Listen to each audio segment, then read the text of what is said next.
Hello money talkers, welcome to my channel money talks with Payal. कल के दिन कैसा रहेगा निफ्टी एंड बैंक निफ्टी, उसको लेके इस वीडियो में हम बात करने वाले हैं। उससे पहले एक बहुत फनी चीज मैं आप लोगों को बताना चाहूंगी। मुझे नहीं समझ में आता है कि ऐसा क्यों हो जाता है कि मार्केट जब भी 200-300 पॉइंट गिरता है, अचानक से ऐसे न्यूज आने लग जाते हैं जैसे कि मार्केट में बहुत बड़ा क्रैश आने लगा है। जैसे ही आज के दिन मैंने देखा कि मार्केट अपना 21,800 के आसपास में है, तो उसी वक्त एक न्यूज आर्टिकल निकल के आता है जहां ईटी मार्केट्स में, जहां पर आप पढ़ भी सकते हो कि निफ्टी 15,500 आ सकता है, 6,500 पॉइंट का करेक्शन हो सकता है फिलिप कैपिटल के हिसाब से। And according to them market जो है हमारा काफी ओवरबॉट हो गया है, जिस वजह से इतना ज्यादा फॉल जो है हमें देखने को मिल सकता है। अभी तक ओवरबॉट नहीं था, जैसे ही आज 21,800 आ गया, मार्केट बहुत ओवरबॉट हो गया है। मार्केट में 6,500 पॉइंट का करेक्शन हो सकता है, 7-8 महीने तक करेक्शन हो सकता है, ऐसी न्यूज आने लग गई। अब ये सब चीजों की वजह से ही, ऐसे ऐसे आर्टिकल्स की वजह से ही क्या होता है, पैनिक जो है वो स्प्रेड हो जाता है। वही चीज मैंने आपको आज के दिन अपने टेलीग्राम पे भी बताया कि 20,300 मैक्सिमम आई कैन एक्सपेक्ट। वो चीज मैंने आपको पहले भी बताई है कि 20,300 तक का करेक्शन हम देख सकते हैं, वो पॉसिबल है, क्योंकि मार्केट ऑलरेडी एक रैली दिया था। मार्केट ने वन साइडेड रैली दी थी 18,800 से लेकर ऑलमोस्ट 22,500 तक। तो ये जो रैली हुई उसके बाद थोड़ा करेक्शन होगा। अब करेक्शन के लिए भी मैंने आपको तीन लेवल्स बताए। एक बताया आपको मैंने 21,500, वो मैंने कब बताया कि 21,800 के नीचे अगर हम क्लोजिंग दे देंगे 860 के नीचे, तो हम 21,500 को टच कर सकते हैं। ये हमारे लिए एक अच्छा सपोर्ट जोन है बाय ऑन डिप करने के लिए। सेकंड मैंने आपको लेवल बताया है 21,100 का जोन, जहां पे मुझे लगता है कि नेक्स्ट एक अच्छा सपोर्ट है, जहां पर आप सेकंड ट्रांस ऑफ इन्वेस्टमेंट कर सकते हो। एंड उसके बाद जो लास्ट सपोर्ट जो मुझे लगता है इससे नीचे नहीं आना चाहिए, ये है 20,300। और इसके आने का भी रीजन मुझे ये लगता है कि यहाँ पर एक गैप रह गया था, वो गैप फिल होने के लिए आ सकता है। एंड यहाँ पर एक अच्छा खासा पहले यही लेवल पर रेजिस्टेंस था और उसी को हमने गैप अप करके ब्रेक किया था। तो अगर वो गैप फिल करने आ भी सकता है, ये सपोर्ट भी है, सपोर्ट लेके वापस से रिवर्स हो सकता है। तो ये लेवल्स आने के चांसेस हैं, ये मुझे भी लगता है। 20,300 इससे ज्यादा नीचे जाएगा ऐसा मुझे नहीं लगता है। पर अकॉर्डिंग टू फिलिप कैपिटल या अकॉर्डिंग टू ये जो न्यूज आर्टिकल्स, जो भी आर्टिकल्स होते हैं, इनके हिसाब से जो आने का चांसेस है वो, बिकॉज मार्केट बहुत ओवर वैल्यूड है, मुझे लगता है कि इतना गिरना, इतना बड़ा 30% का क्रैश आने के लिए वर्ल्ड में कुछ बहुत बड़ा हो जाना पड़ेगा, जिस वजह से इतना बड़ा क्रैश आएगा।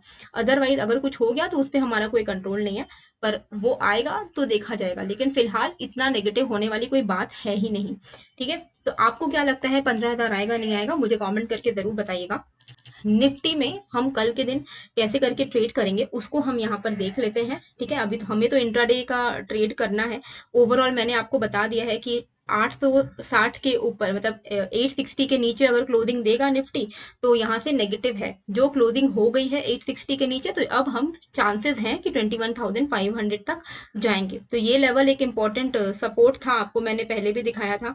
यहाँ पर आपको मैं फिर से दिखा देती हूँ कि ये एक सपोर्ट था, राइट, 21,860 का लेवल। इसके नीचे हमने क्लोजिंग दी है, तो कहीं ना कहीं अब जो ये लेवल है ब्रेक हो चुका है, सपोर्ट लेवल। तो अब हम चांसेस हैं 21,500 आ सकता है। 18 मार्च के लिए जो मैंने वीडियो बनाया था ना, मंडे के लिए जो वीडियो बनाया था, उसमें मैंने बताया था कि ऐसे ऐसे थोड़ा फॉल हो सकता है। तो मुझे कल क्या हुआ, कल मार्केट में थोड़ा सा एक पॉजिटिव मोमेंटम था, उसमें ही कमेंट आ गया कि अरे आपने तो बोला था फॉल होगा। मैंने तो नहीं बोला कि एक दिन में फॉल होगा, मैंने बोला है कि 21,500 आ सकता है अगर 21,860 ब्रेक हो तो। वो आज ब्रेक हुआ है, अब थोड़ा टाइम लगेगा। मार्केट, अगर मुझे भी लगता है कि 20,300 तक भी आना है मार्केट को, तो वो एक तरफा नहीं गिरेगा, थोड़ा बहुत गिरेगा, एक दिन उठेगा, गिरेगा, उठेगा, इस तरीके से मार्केट फॉल होता है। मार्केट का ये इस तरीके से ही ट्रेंड लाइन क्रिएट होता है डाउन साइड में। तो रादर देन बीइंग पैनिक्ड और अचानक से आप ऐसा जजमेंटल हो जाओ, उससे बेटर है कि आप डिप डिप लेवल्स को अपने चार्ट पर मार्क करके रखिए, और जैसे जैसे वो लेवल्स आते हैं उसमें इन्वेस्टमेंट कीजिए। ट्रेडिंग के लिए इंट्राडे के लेवल्स बिल्कुल अलग हो सकते हैं। तो ट्रेडिंग के लिए आवरली चार्ट में अगर आप देखोगे, तो यहाँ पर क्लियर कट एक ही एक एक ही आप अपना एक रेजिस्टेंस दिख रहा है, वो है आपका 21,870 का। तो 21,870 के ऊपर ही हमें कॉल साइड का ट्रेड लेने का सोचना चाहिए इंट्राडे में।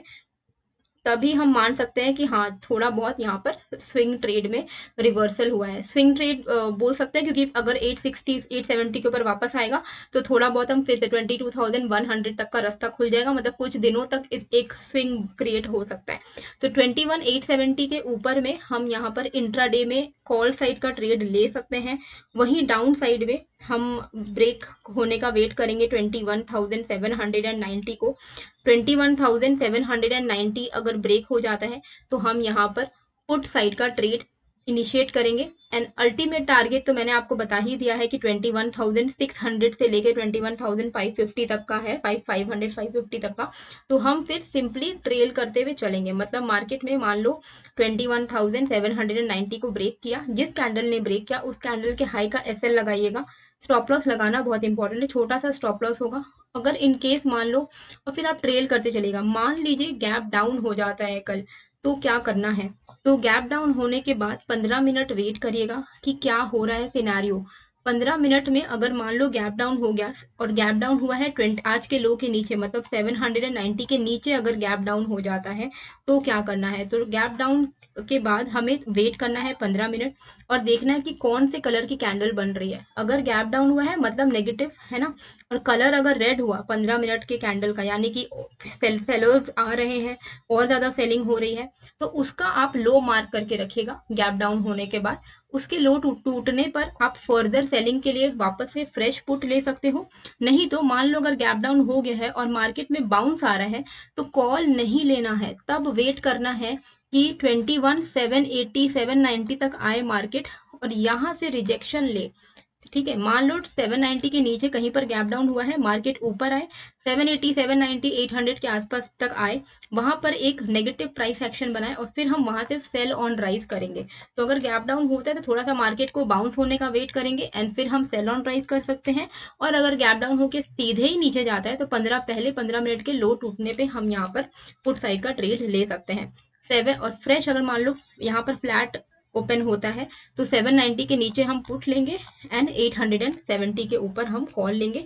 30 टू 50 पॉइंट्स करके हम ट्रेल करेंगे। ठीक है, बैंक निफ्टी में कैसे करके हमें ट्रेड करना है? तो बैंक निफ्टी के लिए हम यहाँ पर चलते हैं 15 मिनट के चार्ट पर। ठीक है, तो ये है 15 मिनट का चार्ट अपना। यहाँ पर आपको क्लियर कट एक जो मेजर रेजिस्टेंस दिख रहा है, मेजर, जिसके ऊपर हम एक्सपेक्ट कर सकते हैं एक तरीके का रिवर्सल, वो है 46,750। मतलब इसके ऊपर ही आपको एक अच्छा मूव देखने को मिलेगा, लाइक 400 500 पॉइंट्स का मूव देखने को मिलेगा। पर इंट्राडे के लिए यहाँ पर जो हमारा इमीडिएट रेजिस्टेंस है वो है आपका 46,500 के आसपास का। 46,520 के ऊपर अगर निकलता है बैंक निफ्टी तो यहाँ पर हम कॉल साइड का ट्रेड ले सकते हैं। 500 मान के चलिए इस लेवल को, 500 के ऊपर निकलता है तो हम 600 650 एंड देन 700 750 के टारगेट के लिए कॉल साइड का ट्रेड ले सकते हैं। लेकिन आपको ये ध्यान में रखना है कि 700 से लेके 750 का जो रेंज है ये बहुत ही तगड़ा रेजिस्टेंस होने वाला है। ठीक है, तो यहाँ पर अगर मार्केट आपको दिखता है तो वापस से सेलिंग प्रेशर आने के चांसेस हैं। तो इमीडिएट जो हमें कॉल साइड का ट्रेड लेना है वो 46,500 के ऊपर हम ले सकते हैं 80 टू 100 पॉइंट्स के टारगेट के लिए। डाउन साइड में हम यहाँ पर वेट करेंगे कि 46,260 का लेवल ब्रेक हो। 46,260 का लेवल अगर ब्रेक होता है तो हम वापस से 46,000 तक आ सकते हैं। एक बार 46,000 का लेवल ब्रेक हो गया तो फिर हम यहाँ पर ऑलमोस्ट 45,700 तक के लेवल्स को टच कर सकते हैं। तो ये लेवल्स हैं जिनके हिसाब से ही हमें यहाँ पर ट्रेड करना है। पैनिक होने वाली बात नहीं है, 15,000 आएगा नहीं आएगा उससे हमारा अभी कोई लेना देना नहीं है। कैश इज किंग, कैश को बचा कर रखिए। थोड़ा बहुत डिप्स आ रहे हैं, डिप्स में इन्वेस्टमेंट करिए। कौन से लेवल्स आएंगे, 15,000 आएगा ना 20,000 आएगा, जब आएगा तब देखा जाएगा। तो अभी ये एक तरीके का लेसन है। ऐसे लेसन लेकर चलिए कि जब मार्केट बहुत ऊपर हो, एक वन साइडेड रैली दे, तब अपने इन्वेस्टमेंट को थोड़ा कम कर दे, तब खाली चुपचाप से वेट करिए, अपने इन्वेस्टमेंट को ग्रो होता हुआ देखिए। जब मार्केट में डिप आए तब पैनिक मत करिए, सेल मत करिए, वेट करिए ताकि एक अच्छे लेवल्स पर आपको बाइंग अपॉर्चुनिटी मिले। तो आई होप आपको ये वीडियो अच्छी लगी है फिर एक नए वीडियो के साथ। Thank you.